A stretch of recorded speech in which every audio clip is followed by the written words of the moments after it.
Hey everyone, welcome in.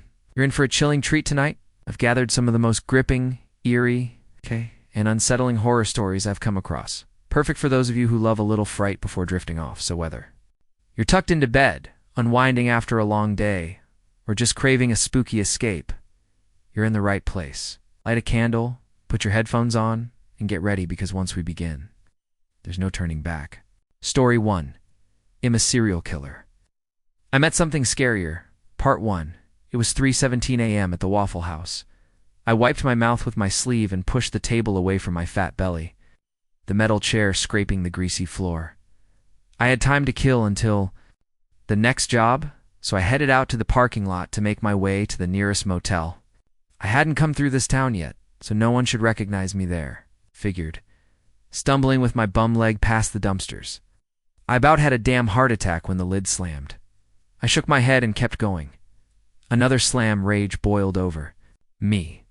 I stopped to glare back at the dumpsters, waiting to see which methed-out employee had been responsible. The wood doors around the dumpsters creaked in the night wind, closing themselves slowly. Another slam, and the door popped open. Looking like he'd kicked it open with his foot, the employee strolled out carelessly, whistling a jolly little tune even. I rolled my shoulders and huffed. This fucker was about to learn some respect. I cracked my knuckles and headed back towards him. "Hey," I shouted. He stopped, startled. I closed the distance and grabbed a fistful of his greasy black apron. He was mid-40s maybe, but looked 80. He had the classic sunken eyes and leathery skin of hard living or drugs. He just stood there, mouth agape, like the stupid animal he was. I wanted to knock out his nasty black teeth. Do you have any idea? "Hey, you there?" Another voice interrupted me. The other man leaned against the building by the door, one hand in his pocket and the other smoking a cigarette. I must have been too angry to have noticed him before. "I've been looking for a truck driver," he said. My grip on the employee tightened in rage. He was shaking now. "Scusi me?" I yelled back. "Could use a ride," the man said calmly, "if you'd be so kind." Getting a better look at him, I was more confused. He wasn't an employee. He didn't have the stupid black apron. He wore dusty boots, raggedy jeans, and a gray zip-up jacket. But his face was what interested me. Young, bright eyes, pale and smooth skin, blonde, like a halo around his head. My anger was replaced by something else, something darker. I threw the employee to the ground. "Get lost," I told him. He scrambled away. Where to, I didn't care to look. My focus was on someone else now. I made my way to the other man, wary but interested. "You ain't got fucking family to help you?" I asked. He was pretty. Too pretty. Like one of those weird celebrities with two perfect faces. I couldn't look away. Surely someone would miss him if something happened to him. "Nope," he answered, stomping out his cigarette. "There's no one to care." Picked up the cigarette butt and flicked it into the can beside him. Like he didn't want a litter. Like that one cigarette would really make a difference. "'Cept you, maybe?" he said with a smile and a wink. "Maybe I can convince you to care?" Something about him felt charming, playful, a little ray of life, and this HELLHOLE. He didn't belong here, of course. Neither did the others I'd picked up. I just had one question. "How old are you?" I asked. Those blue eyes looked me up and down, studying me, not in a nervous manner, but something else. It made me a little uncomfortable, but not enough for me to care. 19, he said after a pause. The darkness stirred. Again, this was too good to be true. "I've got a little cash on me," he said. "I'm sure we could work something out." I had already decided the minute I saw him. "Fine," I told him. "Hurry up." He smiled a little too wide. "You're too kind," he said. I scoffed. "Yeah, bud. I'm a real saint." "So, where you headed?" I asked, as we settled into the cab. "Anywhere's better?" Then here he said. I stifled a smile. It was funny when they said things they'd regret. "You really got no one out here? Not family? Not a girlfriend? Not thin?" He paused to think, then leaned a little closer, a wry, shitting grin on that perfect face. "You really think I'd be in your truck if I did?" I chuckled openly at that one. "Yeah, okay, you got me there." "Well, It's gonna be a while till the next stop, I warned him. Perfect, he said, settling into his seat. Maybe I will have a friend by the end of this. I rolled my eyes. Yeah, whatever, I said. His weird sense of humor was a nice change of pace, I thought. This ride might actually be enjoyable. I usually didn't enjoy their company until they were hog-deed in the back. Last gas, 103 miles, the sign read, another hour, and we'd be at the spot I'd picked out. You ever get scared out here? His voice startled me. It sounded different, distorted almost. I chalked it up to the altitude fucking with my ears. It was. The first thing he had said in maybe 30-40 minutes, I had actually thought he was sleeping. He had been awfully quiet ever since we'd gotten off the main roads. I ain't scared of nothin', kid, I told him. Common. Everybody gets scared. He pushed on, leaning closer to me like he had a secret. Sometimes it's even fun to be scared. Now, that was funny. I'd have to tease him about that later. Why the hell would I be scared out here? Well, for starters, he said, there's no one else around. No one to see you. No one to hear you. No one to help you. I was chuckling now, too, shaking my head. That was kind of the point of this kid. Nothing but the pines. And the fog off the creek, he continued. Well, the fog is annoying. I'll give you that, I said. I can't tell you how many times a fucking deer just pops out and smears itself all over the windshield. Even then, the fog was so thick I couldn't see but maybe a single car length in front of us. The truck lights only made it worse. I powered through up the hills like I always did. There were never any other vehicles on that road. Ah, the poor deer, he said. They used to have more natural predators out here. No, but they were all driven off a long, long time ago. Something was off about him. Different. I couldn't quite put my finger on it. Cracked head. But the warm and sunny act he'd put on earlier was gone. He felt cold now, distant, a little creepy even. It didn't matter. We were almost there. We sat in silence for another little while. I kept my eyes to the fog swirling in the headlights. He kept his eyes locked on me, staring without a word, like I'd vanish if he'd even fucking blinked. Hell, maybe he was getting scared now. He had every right to, after all. The air in the cab got colder. It was supposed to be a warm night, I thought. Condensation built up on the window from the sudden change. I flipped the wipers on, sighing as they made that godful. Nails and knackboard screech with every swipe. The biggest spider I've ever seen in my life crawled out of the air vent. Holy shit. It was the size of my fucking fist, hairy and dark.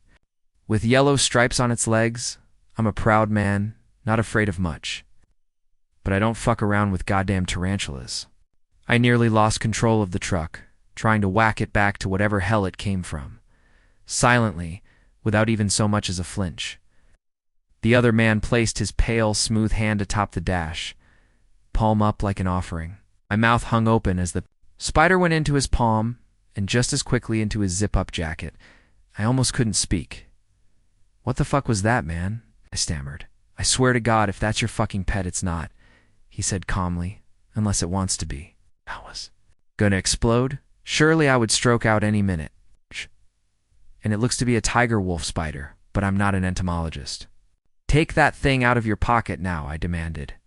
He took out the spider calmly, like it was a pack of smokes. It's like any of this was normal. Looking at it the second time was almost worse. I squinted my eyes and looked away to the road. Kill that fucking thing. You'd like that, wouldn't you? The voice wasn't his. It was a woman's. Hers. From last week, I glanced over. She was in the passenger seat again. Tiny, frail like a bird, a little button nose and blue eyes. Yellow blonde hair. The skin on half her face was gone to gory bone, including a hollow eye socket. The spider climbed into it. What the fuck? I slammed on the brakes. The truck skid to a stop as I caught my breath. I looked around frantically. The young man looked groggy, bewildered. He rubbed his eyes and ran his hands through his hair. How long was I out? What? What? The fuck are you talking about? My heart thumped in my ears. My throat was dry, and my body soaked in sweat. I was shaking. The man was calm, half asleep, looking at me like I had two heads. He reached in his pocket and pulled out a pack of smokes. No spider? You want to take a break? He asked me, concern in his soft voice. This didn't make sense. Where's the goddamn spider? I demanded. He jolted upright, looking in his seat and around the cab. There's a spider in here. Where I ran my clammy hands over my face, rubbing my eyes. I looked around the cab. Everything looked ... normal. The young man just blinked at me. Like an innocent little doe in headlights, hand still outstretched with the pack of smokes. I ripped the pack from his hands. Taking a break, I said. Cool, he said, disinterested. He started to follow me out of the truck. No, you wait inside, I snapped. All right, he chimed back. I stepped out into the humid, foggy air. The temperature shocked me. It had been so much colder in the cab. I must have turned the damn AC on and not known it. This wasn't the spot I usually took them to, but it was close enough. Far away enough where no one could see or hear anything, just like that stupid kid said. It would do just fine, and I could just drive his body out farther to where I usually dumped them. But after that weird ... dream, I wasn't sure I wanted to go where the other ones were. Maybe I would just carve out a new spot here, thought. I was around the back mixing up 2 special cups of joe when I heard the passenger door open and close. I went back around quickly. God damn it, I said. Stay in the... No one was there. The truck lights flickered and a cold chill shook my body. I peered through the fog, but there was nothing. Maybe I was going a little crazy. Maybe I was just tired. I took the mugs back to the inside of the cab and carefully handed the correct one to the man beside me. Coffee? I asked. I'm not a coffee person, he said politely. Everyone says that until they have my coffee. I winked. He laughed and shook his head. You're terrible, he said, grinning wide with those perfect teeth. I watched him absolutely. Gulp his coffee down like a sick, dying camel. Confused, I took a small sip of mine. It nearly burned my lip clean off. Weird, but at least it wouldn't take as long to work, I figured. So what's your story? I asked him, realizing I never played the get-to-know-you game that I usually slog through with my passengers. Ow. Just an old soul passing through, he said. My story's a long one. I don't think we'd have the time to cover it if we tried. See? That? You're so young, but you talk like an old fucking man, I chuckled. I mean, where do you get that? Where are you from? Well, my ex-girlfriend thought I was from the depths of hell. He sat his mug down, completely finished with it. But I assured her I'm Catholic. I laughed at his joke, a little too loud. I sipped my coffee. Women, eh? I thought she was an angel. I still do, he said. But now, I doubt she could even walk into church without bursting into flames. I slapped my knee, doubling over. I couldn't remember the last time I laughed so hard. My cheeks were warm. You're too young to be having fucking women problems, I told him. He murmured, but just the right age to die. I blinked. Huh, that's the perfect age, isn't it? He said 18 to 21. Blonde hair, blue eyes, no one to miss them. Stammered. My thoughts were ... clunky. I hadn't realized how dizzy I was getting. No, that wasn't possible. I made the coffee myself. I gave him the coffee myself. He downed it in seconds. The cab was freezing cold again. My head spun, my thoughts racing. Air was humid, my mouth so dry it felt glued together. I was spacing out. Losing time suddenly. I was in the back of the truck on the cot, where he was supposed to be. The fog rolled in with me. Against it, he stood, at the edge of the open truck, a dark shape in the night. You know, Father Romano says I shouldn't harm anything with a soul, he said. The distortion was back in his voice, like an old corrupted mixtape was holding. Rope in his hand? And to tell you the truth, he continued, I've always had a soft spot for animals, so I've never liked hurting them. In a blink, he was next to me, tying off my arm. It's like a tourniquet. But you don't have a soul, do you? He was in my face, inches away, so close he blurred. And you're worse than an animal because you know better. Tears rolled down my face, the sheer thunder of his voice shaking me to my core. It was unnatural, ungodly. Why did you do it? His voice was soft, calm, as harmless as it had been before. Why did you kill all those poor little girls and boys? What? and to leave their bodies. Like that, dumped, so, unceremoniously in my backyard. He shook his head at me, frowning. At least I kill for a reason. His limbs began, snapping. Loud pops as they twisted, contorted, grew taller and longer.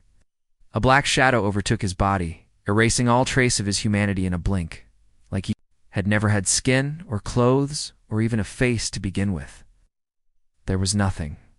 Only a dark shape remained, made of long twisted muscle and bone, shaped like some bastardized version of a man with horns.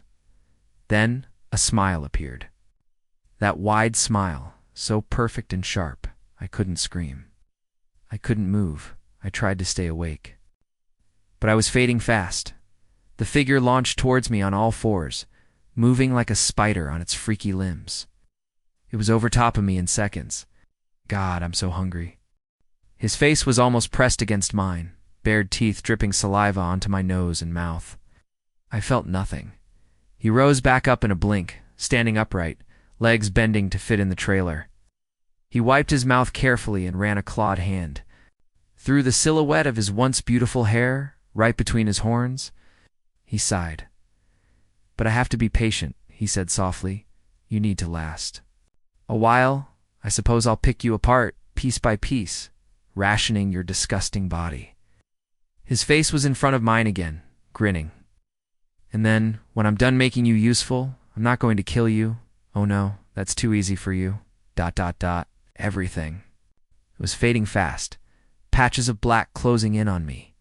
He grabbed my face with a clawed hand, pulling me close to make sure I heard every word. "I'm going to dump your limbless body with all the people you've killed, way out here in the pines. You can use your fucking teeth to dig your way out of the mud, choking on it like you deserve." He dropped my face, my head slamming back down. Everything went dark. I prayed I wouldn't wake up again, not to this. But my prayers never meant much. And I knew from my sins that the drugs were only temporary. Now for part 2, I had been bedrotting after school. A bag of chips balanced on my stomach, a 2-liter of Dr. Pepper on my nightstand, my old Beagle at my feet. Life wasn't good, but I guess it wasn't bad. It was just bland, like the opened chip bag, like the flat soda, like the mostly AI videos I scrolled past. Then the news broke. I saw it on TikTok first. "Wake up, babe, there's a new serial killer," one TikToker said. She explained it all in a makeup tutorial. Some creepy truck driver had been killing people and dumping their bodies in the woods. College-aged kids, blondes. The fact it was a serial killer was buzzworthy enough. But it got weirder. The killer's truck was found a few miles away with a bunch of evidence. But his body. Oh. He was found dismembered by the road within a few yards of his victims. Dismembered? His limbs had been ripped clean off. Arms and legs both. They say his teeth were broken, and he had dirt in his mouth from trying to crawl out of the woods using his face. But he died of exposure before he got very far. They never found the rest of him. It was all anyone could talk about. Memes. Get ready with me videos, conspiracy theories. Had the nightworm really killed all those people? And who killed him? Dulled him? Why so brutally? Was it the work of Satanism? Like some videos suggested. The question that burned in my mind, why weren't my videos about it getting attention? I spent hours talking into my phone. Recording, stopping, recording again at better angles, and with more dramatic voiceovers. Editing, splicing, filtering. I needed the exposure. I had been trying to start my own legit news channel, but, well, I was a loser. It wasn't taking off. And if everyone else was capitalizing off the tragedy, why shouldn't I? I got a few thousand views on my first video, 500 on my second. No likes, no comments, no shares. Wow. My mom had said, "That's a lot of views." I wanted to tell her. It was like getting a $1 tip as a waitress. Would have been less insulting to get nothing. At least I could blame the lack of engagement on algorithm issues or something. What was I doing wrong? I even degraded myself doing the viral Worm Man challenge, trying to see how fast I could move in the grass with my arms and legs tied behind. Me. Not very fast, if you're wondering. I needed something different. I needed something new if I wanted to stand out. I read all the news articles and public reports. I watched all the viral videos. Beyond the crime scene, there wasn't much info about where it happened. I knew it was only a couple hours away, but that's it. All the videos focused on the murder details and theories, but I found nothing about the woods themselves. I had a terrible idea. Mom, I'm borrowing the car tonight. I stepped out of the car and shut the door, the sound thudding into the night. Without my music, I felt weirdly vulnerable. The air was heavy, pushing down on me like I didn't belong. Humid, thick, absolutely silent. Not even the cicadas or crickets were singing their songs. I took out my phone and got some footage of where the worm man had been found. Just a road, of broken asphalt, an overgrown ditch. It really didn't look that special. Still, it was the closest anyone other than police had gotten. If I said the right words with a cool voiceover, I might have a good chance of standing out, I figured. But it was strange. Knowing what happened there, even just standing at the roadside felt wrong. My stomach turned to a queasy knot. That's when I smelled it. Death. A heavy mix of blood, guts, and shit, all hitting me at once. I nearly doubled over JGGING. It was probably a deer, I told myself. But what if it wasn't a deer? What if the police had missed something? What if I were the one to find the man's missing limbs, or another uncovered victim, or some big breakthrough? In the case, it was naive. It was stupid. But looking around at the grassy ditch I stood in, the pit in my stomach grew queasier. Not from fear or disgust, but from shame. My videos were boring, my life was boring, my whole personality was boring. I would never be more than someone to just scroll past, both online and off. And less.I. Brushed past the tree line and entered the woods. It was darker than I'd expected. At least I'd brought a good flashlight for filming, without it even. Under the full moon, I couldn't even see my own feet. Here we go, I said shakily. I made sure I was recording. I tried my best to follow my nose, but the smell seemed to be everywhere. I wandered around awkwardly, shifting the flashlight between the mossy ground and the trees above. My biggest fear was running face first into a spider web. Then I saw it, a scattering of clothes on the ground. Some scraps of fabric, I think, was a red cotton t-shirt, a pair of blue jeans ripped and busted at the seams. Both destroyed beyond belief, muddied, torn, soaked in dark blood. A shotgun laid in the dirt beside them. I stumbled back, shaking. This was not just a TikTok story or some thriller movie. This was real. I should have turned back. I wasn't a professional. I didn't belong here. The smell of rot lingered. The pit in my stomach sank heavier. I could be a professional, I told myself. Maybe I did belong here. I just had to be brave. I could notify the police later. After I'd gotten my footage and discovery, I followed the smell with shaky breaths, holding my phone, and flashlight high. Clouds of bugs followed me like I was the sun. I shook them off, but they were relentless, crawling on and sticking to my sweaty skin. One bug flew into my mouth. I doubled over in a gag. It fluttered against my throat, struggling each of my coughs, ripping the bug apart as I choked on pieces of it. I tripped over the thick roots of a tree, smacking my face on the hard earth. The bug shot out of my mouth, landing on my tongue in a bitter taste. My phone. There was a thin crack along the screen where I dropped it. But it was still recording. I sighed in relief. I pushed myself to a sitting position and grabbed my flashlight, shining it along the twisted ground I fell on. The eyes of a deer looked back at me, wide eyes, unblinking, ants swarming over their glossy surface and into the nostrils below. I scrambled backwards, shrieking. The head of a doe laid at my feet, a shriveled tongue hanging from her bloodied mouth, a long rope extending from her head. No, not a rope, her spine. I stood and shone my flashlight frantically. I didn't see the rest of her body, only intestines and gore scattered about in differing directions. Was this the death I had been smelling? But what about the clothes? And what kind of animal did that? The satanic ritual theories ran through my mind. Fuck this, I muttered. That was more than enough haunting footage. I turned back the way I came, except I didn't remember the way I came. My flashlight flickered once, twice, then only darkness surrounded me. I whacked it against my hand, muttering and cursing. didn't budge. I couldn't even see my own hands. A rumbling growl broke the silence. I froze. I didn't even breathe. The hairs of my neck jumped. Something was behind me, close. I scrunched up my face, choking back a sob. I had to stay quiet. A hot breath huffed against my ear, then a whisper, "Get out." Dot. I bolted into the darkness. My flashlight was back on in an instant, but I didn't stop to look behind me. The light bounced uselessly in front of me as I pushed past. Thorn bushes and darted around trees.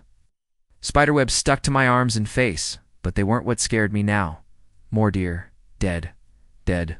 1, 2, 3. I stopped counting them. I don't know how long I was running.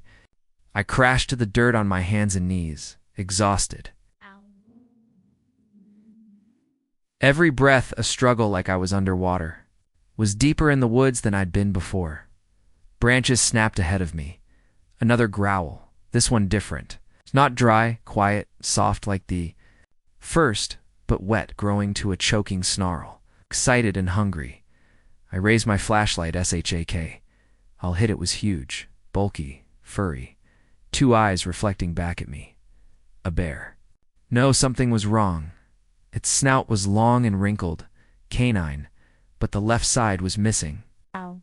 Bloodied bone poked out of its flesh, spit frothing onto the ground.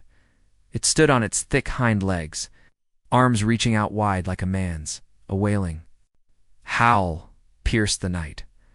I scrambled to my feet. Slipping, there was no time. The creature charged me. Kicking up debris in its wake, I cowered on the ground, arms covering my head tightly. Oh God, please let it be quick. A crack like thunder snapped. Through the air? The creature cried out, a strangled half-whine. I looked up. It laid crumpled at the bottom of a thick tree, unmoving. Its round blue eyes stared forward, wet, transfixed with fear. The eyes weren't looking at me. Something stood between us. Shape of a man, tall, dark, a void in my flashlight's flickering beam. Thick horns curved over his head like an unholy crown. He was silent. The creature on the ground rasped its broken jaw, shook the sounds were ... human. It was trying to speak.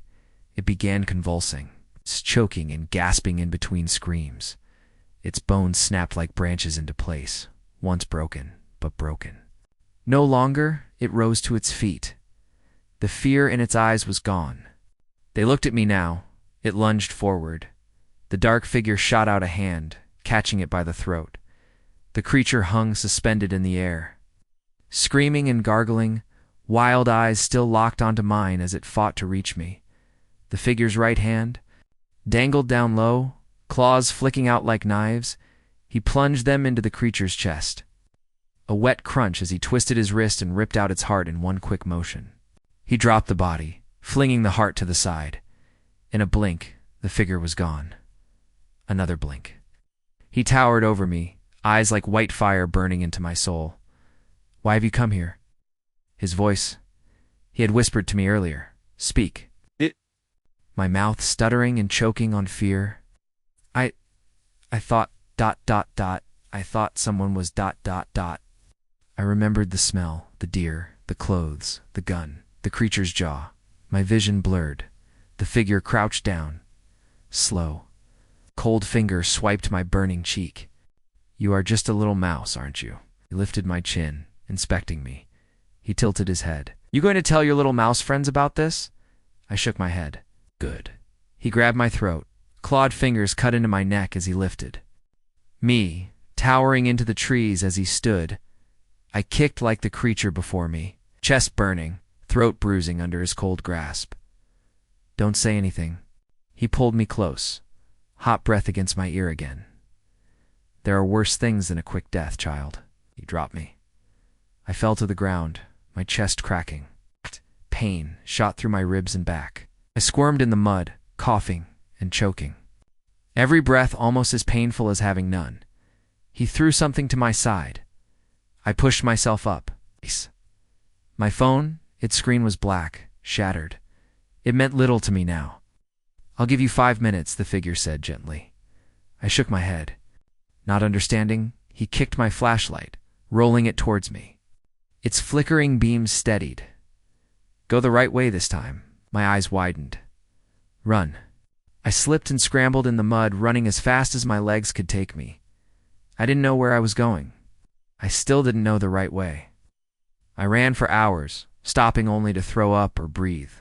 The sun was up by the time I dragged my body out of the woods, crawling over the ditch like the worm man. I cried at the realization. I regretted ever wanting to know what had happened to him. I didn't leave my room all day. I covered up my scratches in a thick hoodie and told my mom I was sick. I didn't want dinner, I told her. I didn't want to be bothered, needed to be alone. And no, for the love of God, I didn't want the curtains closed or the lights off. Of course, she brought me chicken noodle soup for dinner anyways, and my phone. You know, you really gotta stop dropping your phone all the time, she nagged. You're lucky it still works at all. I blinked. What? She sat the soup on my nightstand. Yeah, it was in the car still. I charged it back up for you, she said. A thank you would be nice. She handed it to me. I stared, remembering the dark figure. It made my stomach turn. Thanks, Mom, I said a little too quickly. I'm still really tired, though. I need to sleep more. Well, don't let your soup get cold, she told me as she left. You need to stay hydrated. I stared at my phone. I turned it on. It worked. There. It was in my gallery. 20-minute recording. I almost couldn't stand to watch it. I skipped to the end, and there he was, the Wolfman. Stretching, howling, charging. Then the darkness of the treetops, capturing only the guttural sounds of his struggle. That was it. I should have been glad. I didn't know if I could handle seeing the dark figure again, and yet I wanted answers. I needed to know what had just happened to me. I went to Reddit. There were a lot of weird cryptid communities. I posted my video to them all. I only mentioned the Wolfman. A couple people actually believed me. A lot more didn't. The comments were about what I expected. Some compliments that I created a nice video, some insults that it was AI trash. A few crazed religious comments, and a lot of trolls just saying, "Oh, woo, lol." I didn't expect a DM within just 10 minutes. I've seen it too. Let's meet up. I think we can help each other understand more. They were a new user. No comments or posts, a blank icon. A complete stranger. I bit my lip. They could be crazy, or they could be like me. Either way, it couldn't be as bad as whatever I'd just met. When and where. I didn't sleep at all. I tossed and turned until the sun came up, obsessively checking my phone for new responses. My video had gotten a lot of attention, positive and negative. In the morning, I was pissed to see it removed from all 4 subs I'd posted it to. Community guideline violations, but no mods would tell me why. Typical Reddit bullshit. I waited for my mom to leave for the store. I felt a little bad sending her to get me medicine and snacks when I wasn't actually sick. But it was the only way I could sneak off. Within 20 minutes, I was at the local park. The pain of my ribs made it longer. It really had to be fate that the Redditor and I lived so close to each other. The park was unusually empty. Just one dark SUV in the lot. For a warm and sunny weekend, I'd expected more people. There was just one couple on the bench by the walking trail entrance. The woman noticed me and waved. Oh, I had hoped for another teen. I guess it didn't matter. I waved back and awkwardly approached, my anxiety spiking. The woman looked around Mom's age. She sat on the bench in business casual clothes, solid black, not a speck of hair or dirt on them.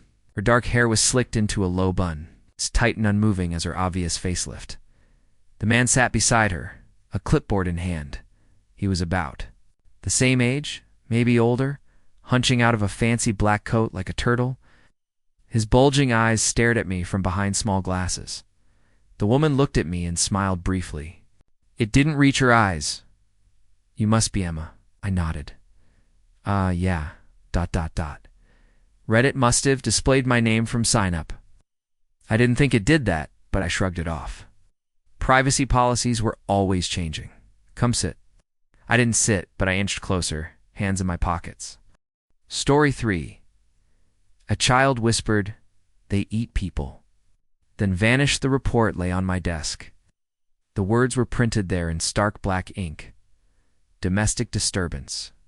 14 Seabird Lane, Cormorant's Perch Island, and below were the names. Elias and Alara Vance. A domestic on the perch. That's a new one, I said, and the springs of my chair groaned under my weight. They usually handle their own business.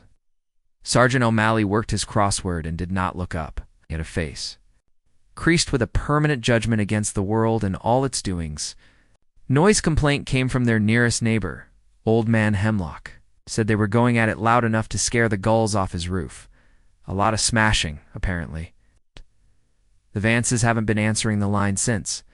He raised his head, and in his eyes you could see the pale, flat blue of a winter sky over a dead ocean. You're up, Harper. Me? Don't you think sending a familiar face like Gibbs might be better? Those folks are particular. Gibbs has got a multi-car pileup. On the causeway, O'Malley said. And you need to learn how to deal with the particulars if you ever want to make a career in this coastal jurisdiction. It's just a lover's quarrel. Go over there, knock some heads, tell them to keep it down, and be back before lunch. He nodded, with his chin toward the pistol on my hip. You know the islanders' rules about mainland formalities. Leave that here. That spooks them. You want me to go to an island known for its hostility to outsiders? To mediate a potentially violent domestic dispute, unarmed? It's not hostile. It's private, he said. And they're not savages, Alex. They're fishermen and farmers who want to be left alone. A uniform is authority enough. Now go. I rose and unclipped the sidearm from my belt. The island was a 20-minute boat ride from mainland. The 100 or so that lived there lived by their own reckonings. They schooled their children in a one-room house and sent them out onto the water when they came of age. They bartered and they kept to themselves. And they only crossed to the mainland for what the island couldn't provide. They had their own laws, and an old man to speak them, and for their trouble to find its way to our desks on the mainland meant. The trouble was serious. The deck of the ferry was cold beneath my feet. A low gray mist lay upon the water and shrouded all things from sight. It muffled the drone of the engine and swallowed the world until the mainland dissolved into a smear of gray behind us. The perch grew out of the void ahead, a dark upthrust of rock and pine that clawed at the sky. Then you could see the houses. Bleached white things that clung to the stone or clustered near the harbor like sea foam. Caught in a crevice, an old woman sat hunched on a bench in a thick wool shawl. She was the only other soul aboard, and she looked at the water and not at me. She did not speak. When the ferry groaned and nudged the dock timbers, I was the only one to stand. Stepped onto the wet wood, and the air was another air altogether. The salt of it, and the reek of pine, and the smoke of wood fires burning somewhere beyond the stony rise. An older quiet was here. No sound of cars, no human call, just the wind and the gulls. Some men in oilskins and heavy sweaters worked on nets by a beached boat. S. Their hands moved with a slowness that bespoke a world without clocks. S. They stopped. Their work to watch me come ashore, and their eyes read the blue uniform, and then they turned away. No word. I looked at a faded map that was nailed to a post by the dock. Seabird Lane was at the far end of the village, and I set out on that path. The houses were old things built to stand against the wind and the sea, scrubbed clean against the rot, and nets lay draped on fences like grave shrouds. There were gardens. Starved by the salt wind, but still showing color, I saw faces in the dark glass of windows. Pale specters that watched my passing and then were gone. And then I saw the house. 14 Seabird Lane. It was a cottage like the others, but set apart from them. In the garden, a clay pot lay shattered upon the stone walk, and its dark soil was spilled out amongst the ruin of red flowers. Through a window, left open to the wind, I could hear the sounds. A man's low rumble and a woman's sharp answer. They were still at it. I drew a lungful of cold air to ready myself, and I knocked my fist against the door. Inside, all sound stopped. A long quiet. Then the door groaned on its hinges and opened into the dark of the house. The man who stood in the doorframe was a wall of bulk and weathered hide that filled the space of the door. He wore a beard, and his hands were the size of quarry stones, stained about the quicks of his nails with a blackness like engine grease or old blood. This would be Elias Vance. His eyes held a hard light. But when they fell upon the blue of my uniform, some of that light seemed to fail, leaving behind what might have been shame or only surprise. In the dimness of the house beyond him, a woman stood with her arms crossed over her. Her hair was red, and it was twisted up in a knot at the back of her head. On the floorboards near her feet lay a broken plate. "Elias Vance," I said.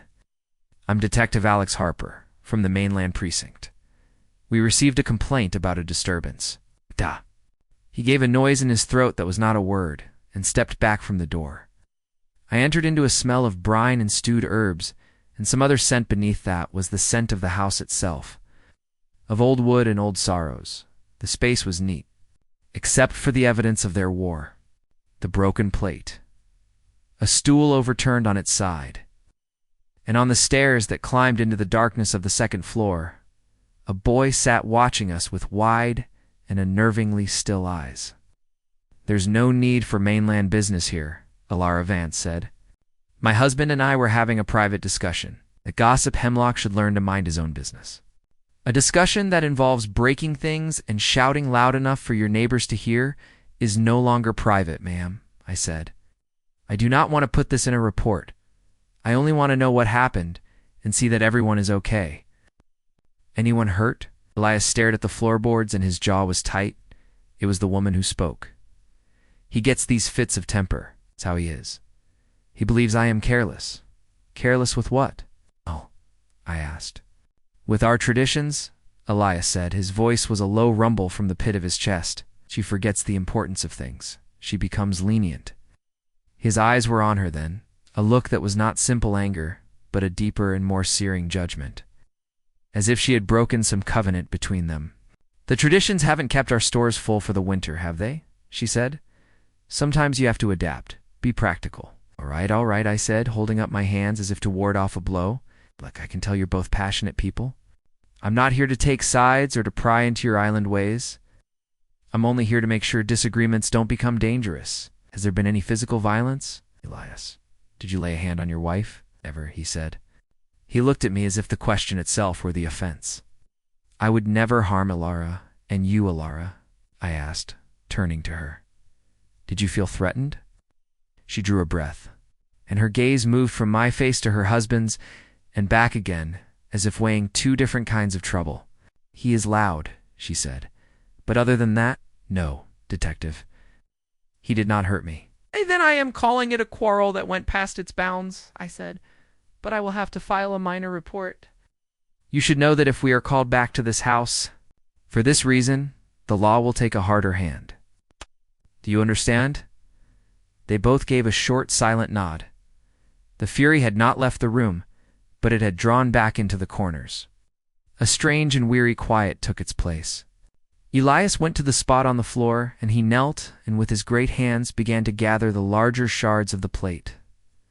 The woman watched him for a long moment, and a look passed over her face that I could not read, and then she turned and went into the kitchen, and I heard the scrape of a kettle being set upon the stove.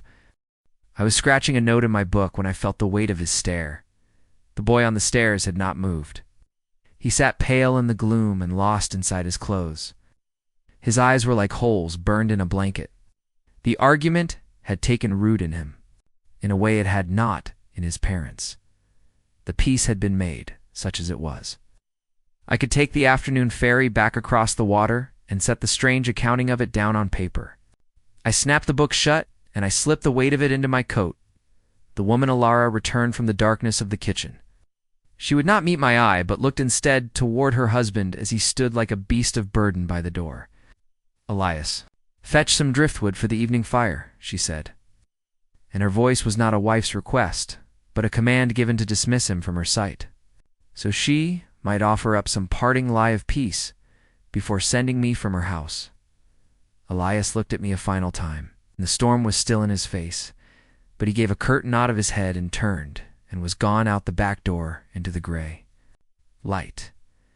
When he was gone, it was as if some great weight had been lifted from the low timbers of that house. "Thank you for your visit, Detective Harper," Alara said, and her voice was softer now. "I am sorry for the trouble." "It's no trouble at all, ma'am." I just want to ensure things remain peaceful here, I said, and I moved toward the door. Domestic disputes can be unsettling for everyone, especially children. I turned my head, too, where the boy still sat on the stairs. Is he doing all right? Finn is a sensitive boy, she said, and she made a gesture with her hand as if shooing a fly, as if his nature were a defect she had learned to abide. He has an active imagination. As I stood on the threshold, I felt a sudden and urgent claim. On the hem of my coat, I turned and the boy was there. He stood behind me with a strange look on his face. He looked past me into the house to where his mother worked by the hearth, and he made sure she was not looking. I need to tell you something, he whispered. I crouched down and looked into his face. What is it, Finn? You can tell me. He leaned to me, and his hand was a small, cold fist clenching the cloth of my jacket. His eyes were wild with a terror that had no place in the heart of a child. They're not fighting about what you think, he whispered. It's about people from the mainland. It's always about them. What about them, Finn? He swallowed, and his gaze flew to the gray and twisted trees. Then he leaned so close, his lips were nearly at my ear. Right. My mom and dad, he said. They eat them. They eat people from the mainland. The words landed in the plain air, and they meant nothing. The notion of it? Cannibalism? On an island a stone's throw from a modern American town? It was preposterous. It had to be a child's interpretation of something ugly he'd heard. Set the words aside as you would a piece of stone that did not fit the wall you were building. I reached out, and with a gentle pull I loosened his hand from my coat. I gave him a smile. Hey, it's all right, I said. Grown-ups say some pretty, scary-sounding things when they're angry, don't they? Sometimes it sounds like they could eat each other alive. It's just an expression. It doesn't mean it's real. Your parents love you, and they don't eat anyone, I promise. But the boy was not comforted. Looked at me and his face collapsed into a mask of pure and desolating grief. It was the look of a true believer who has been met with apostasy. The tears stood in his eyes but did not fall. No, he whispered. You don't understand. You don't understand. He turned from me then and fled, his small feet in their socks making no sound on the wood of the floor. And he was gone up the stairs into the shadows of the house. I stood and turned my back. I had done my work here. It was time to leave this quiet desolation and return to the mainland where things could be measured and made sense of. I began to walk, but the boy's whisper went with me. It was a stubborn and unwelcome shadow that the sun could not burn away. The boy's words had planted a seed of disquiet in my mind, and while I told myself that this was a child's fiction, born from a house of unhappy truth, reason would not set my heart at ease.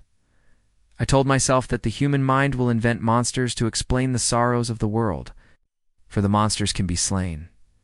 I was halfway to the ferry landing where the gray water lapped at the timbers of the dock when a voice called out to me, a voice rich and warm.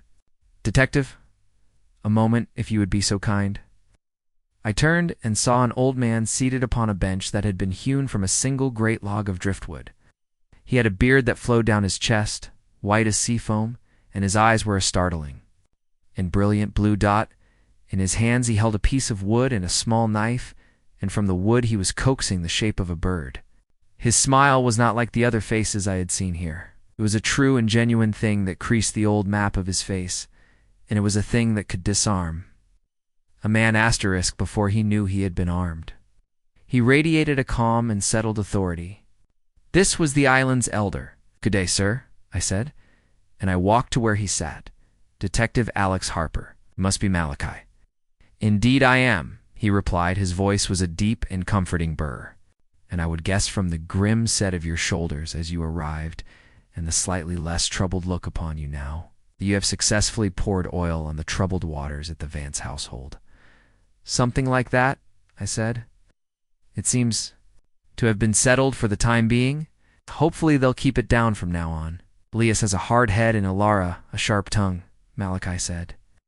And he chuckled low in his chest as his knife continued its deft and practiced work. It is an unfortunate pairing of temperaments at times, but their hearts are true to our ways. We're grateful you made the trip, detective. It relieves me of having to deliver a harsher island judgment. He stopped his work then and looked up at me, and his gaze was both kind and possessed of a deep and knowing power. "But you look weary from your journey. You're already headed back to the mainland, then? What a pity." "Well, my work here is done, and—" I let the words fall away, for I would not tell this man that his island had creeped me out. "But your visit is so short," Malachi exclaimed, and a look of true disappointment crossed his face. "You mainlanders are always in such a rush. You never stop to truly see our little world. It truly is a shame, because you arrive on our shores at a most auspicious time. Our annual harvest festival is in just 2 days." He said the words harvest festival as if they were a benediction, and his eyes took on a light of deep and holy reverence. "It is the highlight of our year," he said. "A celebration of the sea's bounty, the season's turn. There's music, dancing, a great feast. It is a spectacle, I assure you, cannot be found anywhere on your side of the water. A real piece of living history." A curiosity rose in me against my better judgment. It was a lure, and I was a fish rising to it. "A festival, you say? I suppose I could stay? I do have a couple of personal days I could take." A beatific smile bloomed upon Malachi's face. "Excellent. I would consider it a personal honor, and a wonderful gesture of goodwill between the Perch and the mainland authorities. It shows us you care beyond the matters of law enforcement. Please, stay as our guest." He pointed with the tip of his knife down a path that led away from the dock. "Old Martha runs a small guest house just off the cove. The Mariner's Rest. She will make you feel right at home. I will inform her to expect you." The offer was warm and heartfelt. It smothered the last of the boy's dark whisper. The elder himself was inviting me. This was the path of reason. This was an offer of peace, an unplanned holiday on an island of strange and simple folk. "All right, Malachi," I said, and I heard myself laugh. "You've convinced me." "The pleasure is all mine, my boy," he said, and his gaze returned to the wood in his hands, which I could now see was a perfect tiny seagull, wings poised for flight. "You will enjoy yourself. Everyone is so very welcoming to our special guests." An hour later, I stood in a room at the Mariner's Rest. Martha was a woman with kind eyes and hands soft with dough, and she showed me to a room with a bed, dressed in a quilt of many colors and a window that looked out upon the sea. I used the guest house telephone and called the precinct and told O'Malley I was taking my days. He grumbled at the wire's other end and spoke a word about me going native, and then he approved it. I unpacked the few poor things I carried in my bag, and I looked out from my window upon the island of Cormorant's Perch. The mist was breaking, and thin shafts of a pale sun descended through the pines. Malachi was right. I had judged this place with a mainlander's prejudice. I had allowed the ravings of a troubled child to color the world with a darkness that was not there. The islanders were not monsters. They were people wedded to their rock and to their old and peculiar ways, and I had been given the chance to witness it. I had set my foot upon a new path and chose to believe it was a path of my own choosing. I woke to the cries of gulls. At the insistence of Malachi, I was not charged for my lodging or my meals. Old Martha set out before me a breakfast of smoked fish, bread, and coffee. She moved about the kitchen with a solemn sort of care. Her attentions not so much of kindness, but as of some duty she was called to perform. "The harvest is a joyous time, detective," she said, and her hand was steady as she refilled my cup. "A time for us to give thanks for the blessings the sea provides us. It is wonderful to have a mainlander here to share in it with us. It's been so long since we've had a guest." For the festival, after the meal, I set out to walk the island. The paths were little more than lines scratched into the hide of the land, and they wound through a close press of pine and rock that was the island's heart. For hours I saw no people, and heard nothing but the wind in the high branches, and the sound of my own passage came at last to the cliffs at the southern edge of the land, sheer escarpment where the land gave up its claim to the world. Far below the waves hammered at the rocks, a constant and violent toil. It was a place of a terrible beauty, and the water churned like a great gray mill race of the abyss. Toward midday I turned back, and a smell drew me to the village, the smell of roasting meat and the far-off sound of some music the place had. come alive with a purpose. They were stringing ribbons of garish color from house to house, and in the center of the square a great pyre of wood was being raised. Trestle tables of raw timber were set out beside it, long as the feasting tables of old kings. "A good day for a stroll, detective," a man's voice called. He sat on an overturned lobster pot, mending a net of deep blue color. I knew him from the docks. "It certainly is," I replied, and walked toward him. "Alex Harper, Orrin," he said. Offered me his hand, and the grip of it was hard. "Pleased to have you with us for the harvest. It's only right we show our mainland neighbors our truest selves once in a while." We sat and spoke for the better part of an hour while he worked. He told me stories of storms that had names like gods, and of the old feuds between the fishing families, and of strange fish that they pulled from the deep channels, things with no names on the mainland charts. His talk was filled with the islands, traditions of the hunger of the sea and of the price of its bounty. And I listened as a man listens to the parables of a faith he does not share but finds compelling. Later, saw a woman named Brenna. She sat weaving a great tapestry, and upon it were the figures of islanders in a boat heaving a great net from a black sea. In the net were other figures, things that had once been men, their limbs set at angles of profound distress. The story of the first harvest, she explained, and her fingers never ceased their nimble and practiced dance. How our ancestors learned to receive the gifts from the deep, gifts that keep our people strong and hail through the cold winters. She looked up and gave me a serene and beatific smile. Every festival we welcome a traveler to share in the tradition, custom passed down from the beginning to honor the bond between the settled and the adrift. I looked at the grim tableau she was weaving and took it for their sacred history.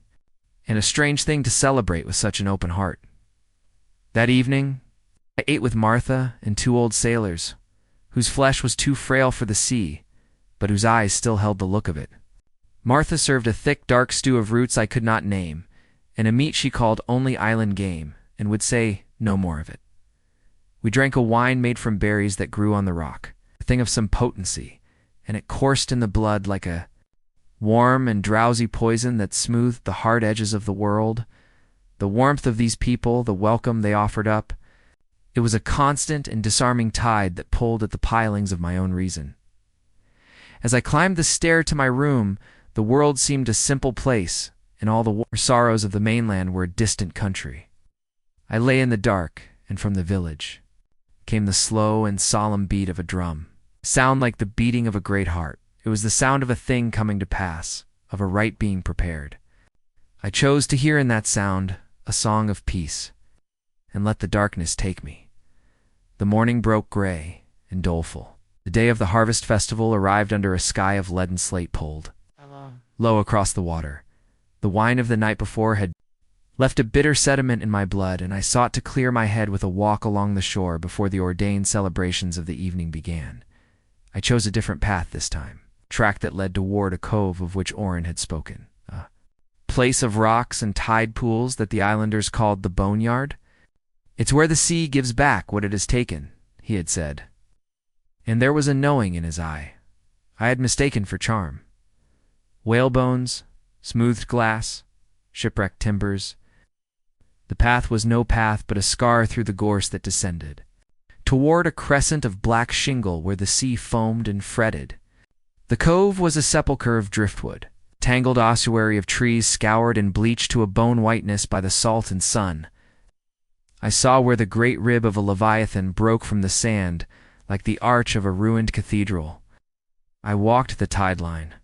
Where the last wave had laid its lace of foam upon the shore, I was soothed by the solemn and rhythmic hammer of the waves, by the cold and absolute solitude of that place. I bent to the shingle to retrieve a stone worn smooth as a palmful of worry. When I saw it, it was a shard of unnatural whiteness protruding from the wet and sucking sand. I knelt in the dampness and worked it free with my fingers from the cold earth. It was not a piece of shell, nor of coral. It was the distal phalanx of a human finger. There was no mistaking its morbid and articulate perfection. A coldness that had no source in the sea air entered into me. More terrible climate. I stood and made to hurl it back into the water. to give it to the sea's forgetting when I saw the glint of metal upon it. Corroded and green from its long slumber in the salt, a circle of baser metal, a cheap and simple wedding band, still clung to the bone. My eyes courted the beach with a new and terrible attention. They were no longer the eyes of a tourist, but of a hunter or of the hunted. And in that desolate place there was a New Testament written in the debris, and I began to read, half hidden in a great clot of rotting net. Cast high against the cliff was the shattered arch of a human mandible. It was yellowed with age, and a few teeth still clung to their sockets, save for one which held the dull gleam of an amalgam filling. A small testament of dentistry and a life lived on the other side of the water. I took a step back from it, and my feet turned on the slick stones. The boy's whisper returned to me, no longer a child's fever dream, but a truth spoken from the heart. They eat people from the mainland. My gaze fell upon the driftwood piles with a dawning horror, and that which I had taken for the ribs of seals or porpoises, I now saw with a new and awful clarity to be the staved-in architecture of a human cage. I saw a splintered femur that had been gnawed and broken. These were not skeletons. These were the leavings. This was the offal of a feast. The friendly welcome of the elder Malachi, the hearty parables of Oren, the strange tapestry of Brenna the Weaver with its figures pulled misshapen from the deep, the meat in Martha's stew, a thing with no name, but with a provenance I now understood. All of it came together in my mind. A constellation of terror whose shape was now revealed. This was not a harvest of the sea, it was a harvest of men. I turned from that place of bones, and I ran. I clawed my way up the slick embankment, my hands gripping at the thorns of the gorse and at the wet and naked roots of trees. As if they were the hands of saviors held out to me from the living world, I burst from the ravine's edge and did not stop. I ran with the terror of a debased animal back to the false sanctuary of the Mariner's Rest, and a single thing was screaming in the meat of my brain. I must get off this island. I crashed through the guest-house door and fled up the stairs. Slammed the door to my room and leaned my back against the wood. My eyes scanned the small confines of my room. One door, one window that gave out onto the square. My training was not made for this. This was a heresy of the flesh, a pagan rite. As old as the rocks it was enacted upon. There he is, a roar from the blackness behind me. A clot of men bearing torches broke from the village, and at their head was Oren, his face raw, filled with the intent of murderous sacrament. They would be on me before I could reach the pier. I did the only thing that was left to a man in my extremity. I scrambled down the rock face at the harbor's edge. My hands shredded on the shells and the stone. I fell into the water, and the shock of such lethal cold seized the very heart in my chest. And I swam. I put my head down and crawled through the black and frigid water, my strength a coin I spent with every stroke, my arms reaching for that single receding light. The shouts at my back turned to curses, and then to silence. They did not follow. They were content to commend my soul to the sea's cold ministry. The sea did its work. My limbs were things of lead, and my lungs were filled with fire, and as the last of my strength left me, as I prepared to give myself to the deep, my flailing hand struck something hard and unyielding. The hull. A rope ladder hung down its side. With my fingers I hooked them through the rungs, and I pulled myself from the water and came to be on the scaly and reeking deck of the boat. I collapsed and drew air into my lungs in great ragged gasps as the lights of cormorants perch. The lights of that ordained and hellish feast dwindled to a fading constellation of malevolent light upon the black and endless waters. And I was alive. The fisherman who pulled me from the black water looked upon me as if I were a shade dredged. Up from the sea floor, a thing not meant to return to the world of men, he gave me a blanket that reeked of fish, and salt, and the great and abiding rot of the ocean, and pointed the nose of his trawler toward the mainland's distant lights. Offered a broken telling of a boating accident, and he did not question it. For the animal terror in my eyes was a testament older than any words, in the clean and well-lit rooms of the station. House my story sounded like madness. They listened. With the concern of men who hear a confession for a sin they cannot comprehend, I gave them my testimony. Finn's whisper. The charnel ground of the cove. The sabotaged radio. My flight from that ordained feast. They sent a Coast Guard chopper to circle that rock. The report came back and said everything was normal. A fishing village. Quiet people. There was no proof, for this evil was a thing that left no proof. Only a profound and terrible absence. Sergeant O'Malley was a bull of a man whose faith was in the solidity of the world. My story was a heresy against his church. Hypothermia. Exhaustion, he declared, his voice a sermon for the bullpen. Couple that with some of their homebrewed poison and you hallucinated the whole damned thing, Harper. Get a grip. For a week, I sat in that purgatory of paperwork, and every time I closed my eyes, the world dissolved into the gray shingle of the cove and the pale and horrid glimmer of bone in the sand. Every shadow wore the face of Malachi, his smile a placid benediction upon my damnation. I was a man who had seen God's monstrous other half, and they called me mad for it. Then, on a morning like any other, the telephone on the main desk rang. I saw O'Malley emerge from his office reading a slip of paper, and his face was a study. In irritation, believable, he said, and he stopped at my desk. Get this. Another domestic complaint from your precious island getaway, sir. I asked, and I rose from my chair, though my legs were made of straw. Noise complaint. Boyfriend and a girlfriend this time, apparently. Some young couple named Thorne. Just moved over from the mainland 6 months ago, looks like. Neighbor is reporting yelling, screaming, the whole 9 yards. Standard procedure, he said, turning toward a rookie named Peterson. A boy so young his piety for the badge was still upon him. Peterson, you're up. The air went out of me. Sergeant, no, I said. No, sir, you can't. He turned back, and his brows were a furrowed and angry line. Can't what, Harper? Can't do my job? Can't send an officer to a simple public disturbance call? You don't understand, sir. It's a lure. It's not a real dispute, I said, stepping toward him. It's how they do it. It's how they get someone out there. First my call, now this one. Don't you see the pattern?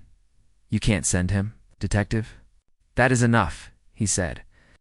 You have your own conspiracy theories, that's fine. Deal with them on your own time. But you will not interfere with police business based on some fever dream you had. Peterson is a capable officer, doesn't carry your baggage. He gave me a last look of dismissal. Now get back to your desk. He turned his back on me. The sentence was passed. I returned to my place, and I watched as Peterson, young and doomed and eager to prove his worth, grabbed the keys to his patrol. Carr and Peterson O'Malley called out to him, It's the perch, no sidearm, just keep the peace. The boy gave a nod full of a terrible and unknowing confidence. He cast a look of pity upon me as he passed, the sane man pitying the seer, and then he walked out into the light of the day. That was 3 days ago. Peterson never activated his radio. The rock has gone mute out there in the gray expanse of the water. He has not come back, and I know with a dreadful and certain gnosis that he never will. The great and terrible wheel has turned. The old blood sacrifice is paid, and the harvest has come again.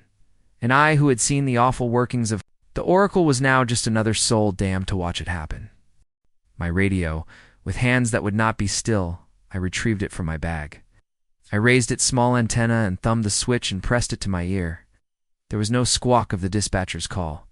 There was nothing. I turned the small black box over in my hands, and I saw it. At the base of the antenna, the wire was severed, a clean and precise cut. Some careful artisan of my doom had been in my room. While Orrin filled my ears with his parables of the sea, while Martha set out her stews, while I had walked in my ignorance among the tombs of their making, I walked to the window, and through a crack in the lace I looked down upon the square. The spectacle of the festival was nearly prepared. The pyre stood mountainous in the dusk. The islanders moved about their work with the grim and purposeful industry of acolytes at their devotions.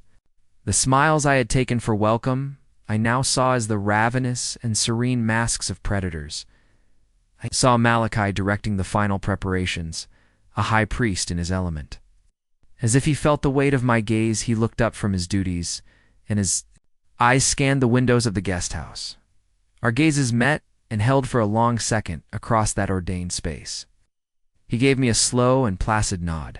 It was a benediction. It was a final and awful amen. for I was not the guest. I was the honored guest. I was the harvest. I remained in that room while the last of the light bled out of the sky. My mind scrabbled at ways to escape. Swim to the mainland? I'd freeze to death. Steal one of their boats? The islanders' boats would be guarded as such. Upon this holy night. There was nothing but the clothing on my back. My only path forward was to play along. I poured cold and dead water from the pitcher into the basin and put my face in it.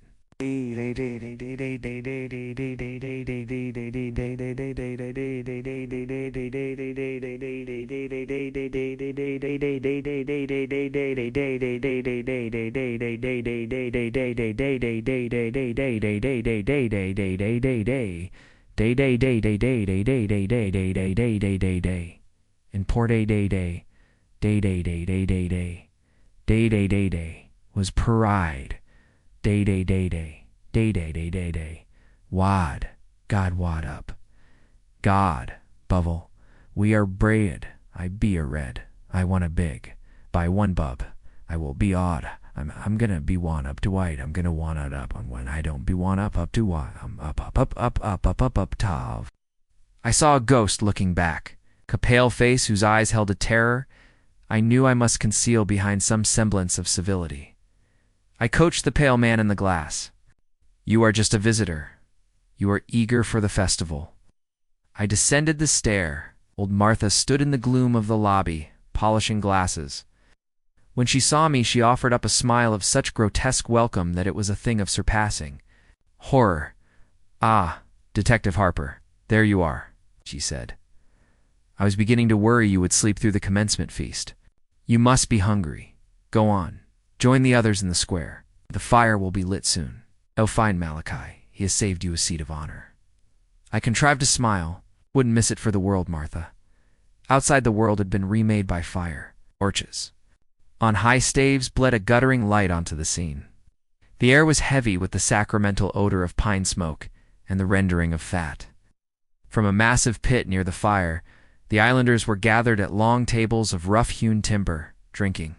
From wooden cups and laughing a laugh that was not a sound of mirth, but of a ravenous and primal joy.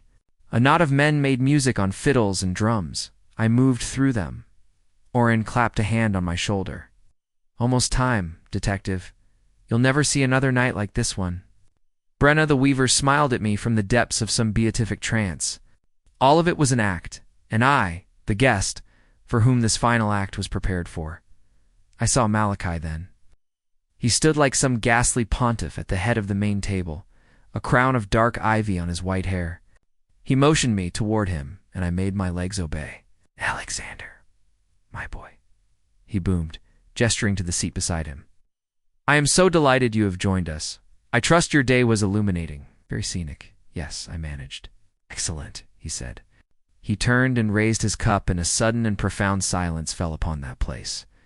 People of the Perch, gather tonight for the sacred harvest as our forebears did, and their forebears before them. We thank the unending sea for the bounty it brings to our shores. Great and terrible baying rose from the assembly. And we thank the drifting souls who find their way here, he continued, and his cold eyes found mine and held them, who nourish our traditions and give of themselves, so that our community may survive another year.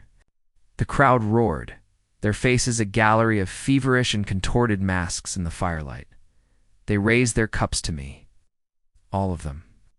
And Malachi turned to me, and in the din, his voice was a whisper of venom and benediction for me alone. Oh. It is a great honor you provide us, Detective Harper. It's the greatest honor we can bestow. You are now truly a part of our island story, forever. Platters of rendered meat and steaming roots were passed down the long boards of the tables. One was set before me, a charnel bounty piled high upon the plate, and I could not look at it.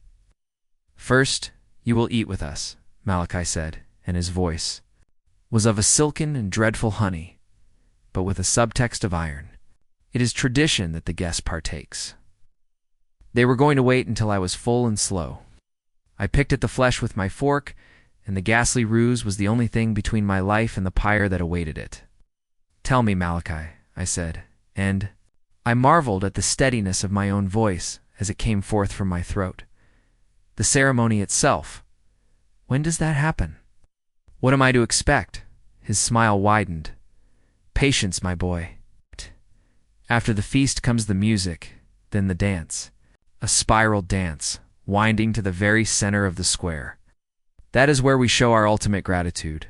At the foot of the fire, under the moon, my eyes quartered the square. The fire and the torches were the world's only light and beyond. Their bleeding circles lay the utter blackness of the cliffs and the docks.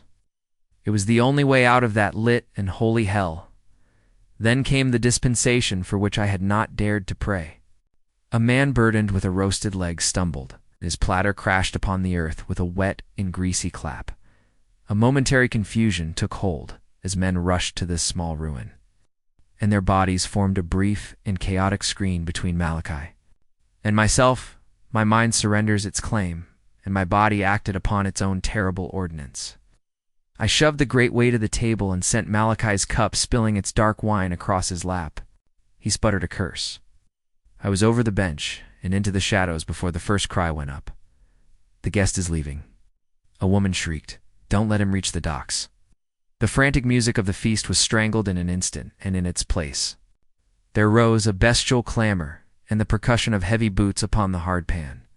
I ran as I had not run since I was a boy who feared ghosts in the dark, and now the ghosts were real and at my back. I ran through the warren of lanes and between the salt-eaten cottages, and their knowledge of the place was offset by the pure and animal fury of my flight. I hid myself behind a stack of cordwood and held my breath as two fishermen passed, their faces limned with a righteous anger, and then I ran again, toward the sound and the smell of the sea, the docks. I broke from the last line of the houses and saw the harbor. A few boats sat tied fast in the black water, their familiar forms of no use to me, and then I saw it. Churning slow from the far pier was a light, and I heard the slow and steady systole and diastole of a diesel engine. It was a mainlander's boat, a trawler hugging the dark shore. It was my only hope. "All right, Tim, settle down now," he said with resignation. He stood up, shambled over to the window, clasped the drawstring, and then wearily rotated his head so he could see me. I stepped back, my fist dissolved. What are you doing?" I muttered. He smiled, lips curling into an enthusiastic half-crescent. "Well, please correct me if I'm wrong here, but I believe that you just threatened me. In essence, I'm only reciprocating the gesture. Tit for tat. Turnabout is fair. Play, etc., etc. You get the idea." His eyes widened. His smile became even more animated, eventually appearing more like a painful muscle spasm than a grin. "Would you like to see?" He rasped through a mouthful of grinding teeth. Before I could protest, he gently tugged on the drawstring. Movement was so slight that it was nearly imperceptible, but that was still enough of a catalyst. I sprinted to the door opposite the one with the glowing knob, twisted it open, and rushed through. As I ran, I heard the man say one last thing. "See you when I see you, Tim."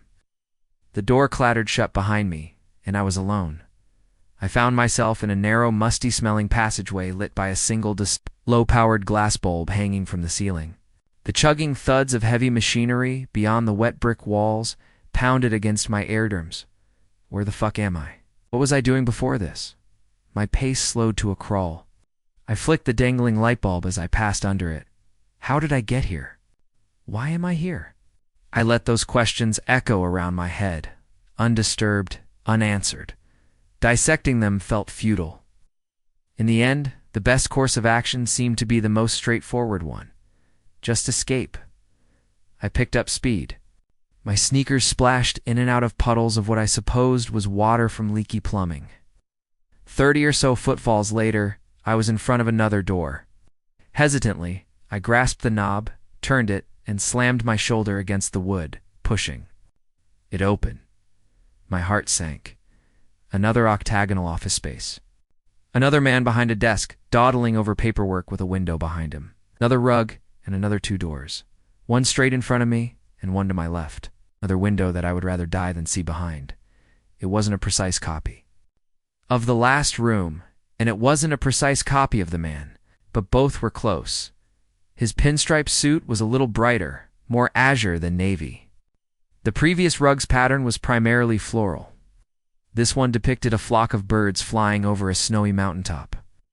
The boxes of papers beside the desk were dappled with moisture, sodden and crumpling, whereas the other ones had been bone dry. He didn't respond to my intrusion. Didn't seem bothered in the least. No, he just kept working.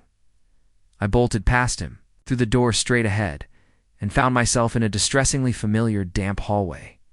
At that point, I wasn't even thinking. Not thinking anything useful. Or intelligible, anyway. I was simply running. Running until I found my way out, or until my heart imploded in my chest. The first scenario being my ideal outcome. Truthfully, though, I would have been perfectly content with either. The next door creaked open. I prayed for something different. A lobby. A flight of stairs. The goddamned black pits of hell would have been preferable to another Xerox of that office. The room I discovered was like the room before it, but with its own trivial changes. Couldn't tell you precisely what those changes were. I didn't stop long enough to commit them to memory. That time I veered left instead of straight, heaved the door open, hoping to find something other than a dank, poorly lit hallway on the other side. Once again, no luck.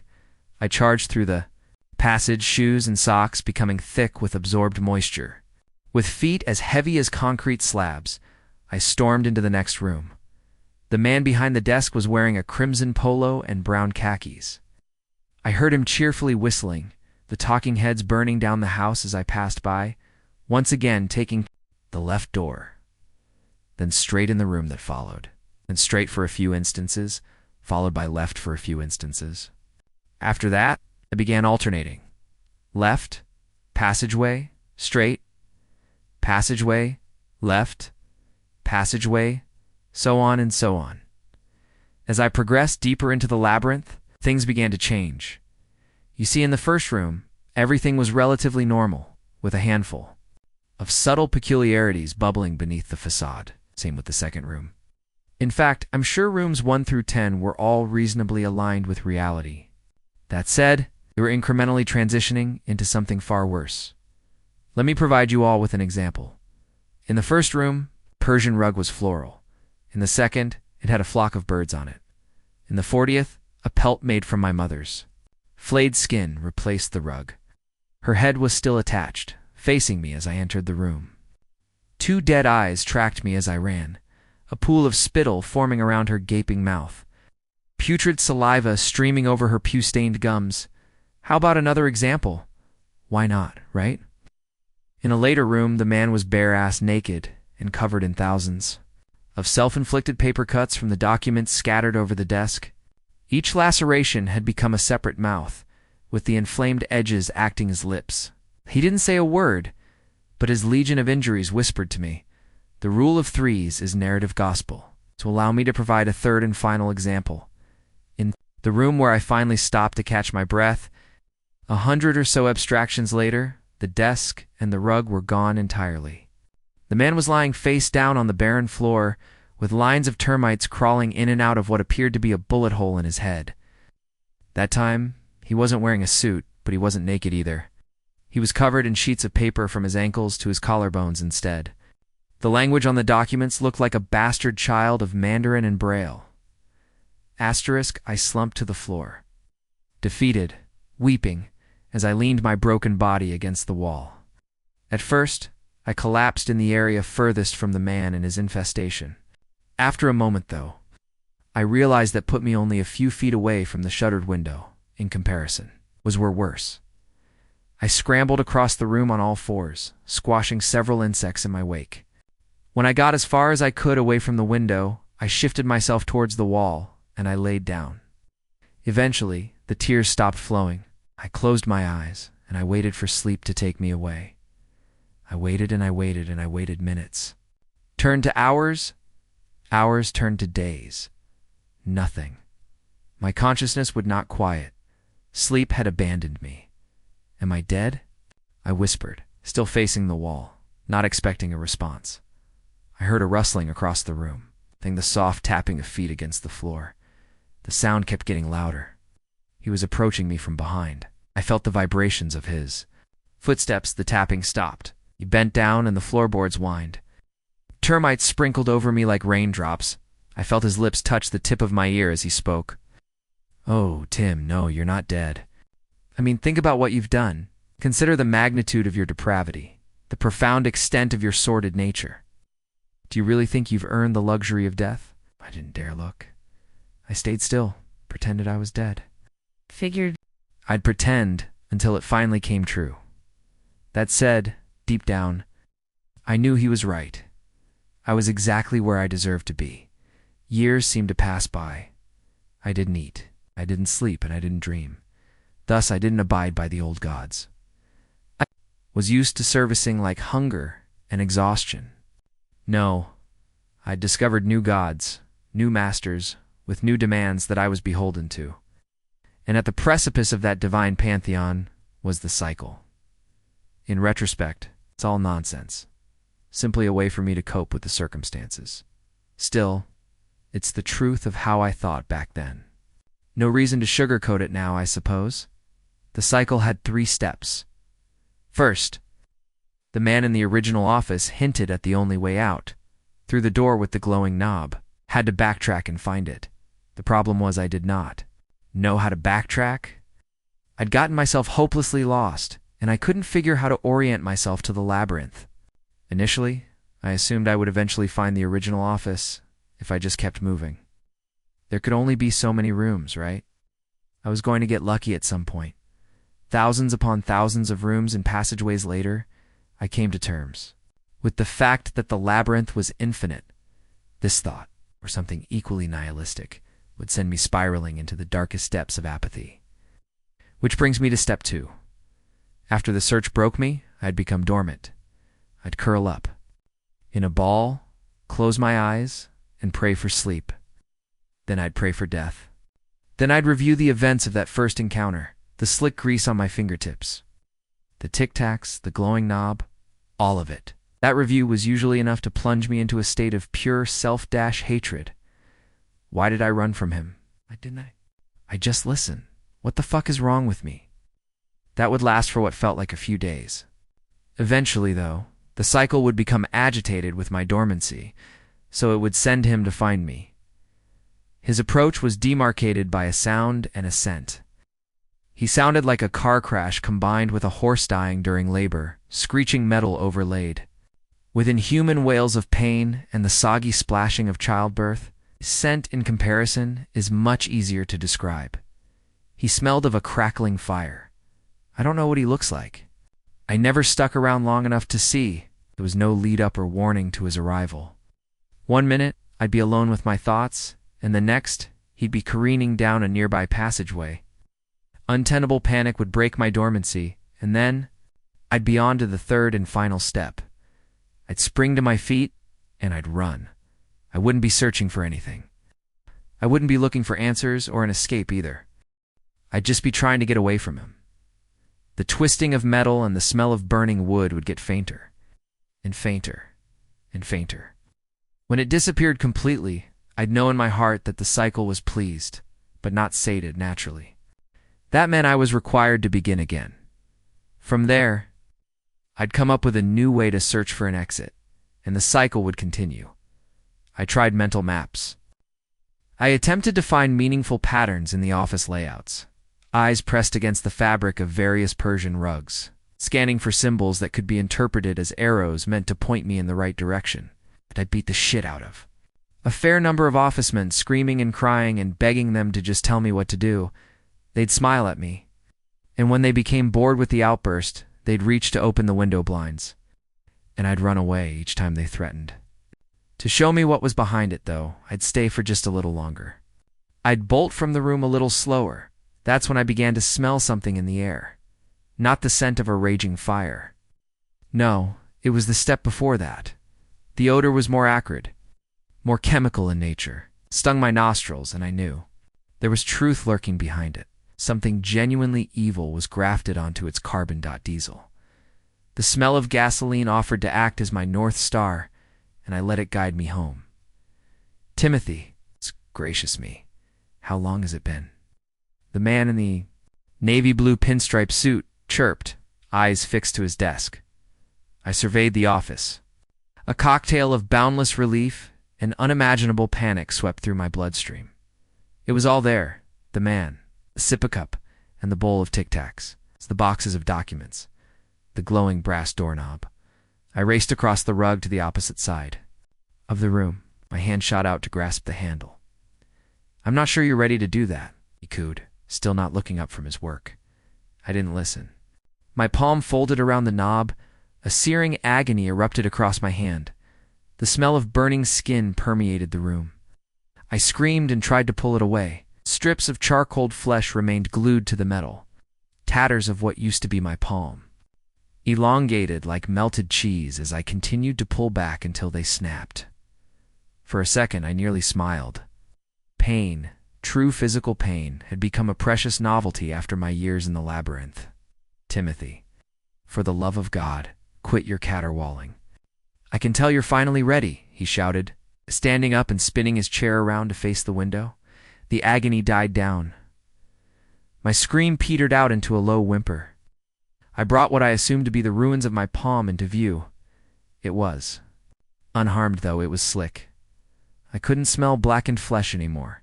I could smell only gasoline. "Take a seat, settle. Get comfy. I'll give you some privacy. Have a peek behind the curtain, and then you should be good to go. No hard feelings about all this, I hope." I looked away from my hand, and the man was gone. He hadn't disappeared through one of the passageways. He simply vanished from sight.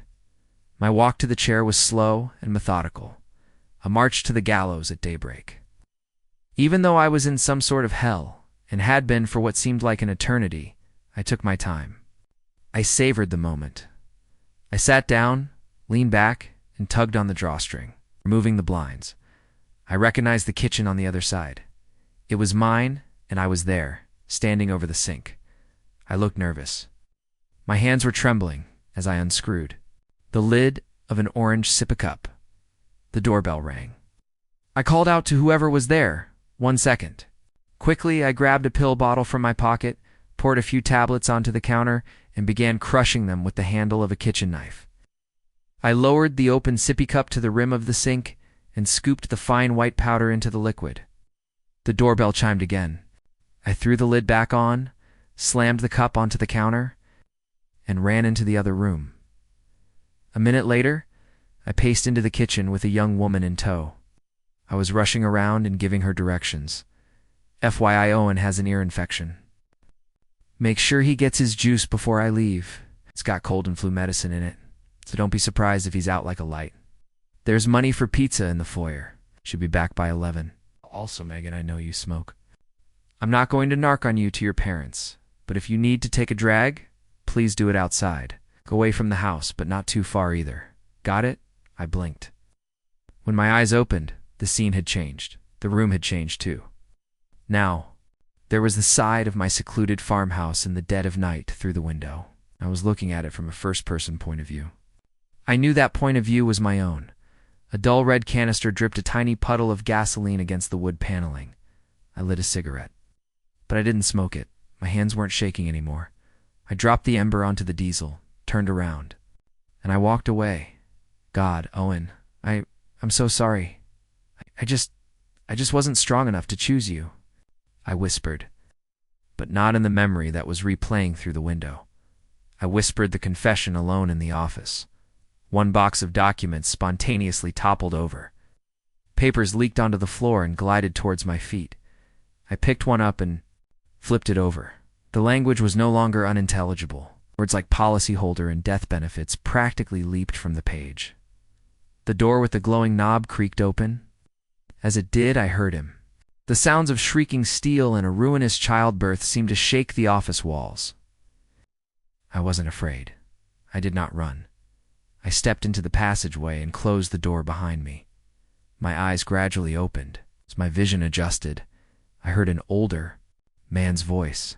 His speech was garbled at first, but it eventually became clear. That's unfortunately a difficult problem to remedy. Our prison system is wildly inefficient.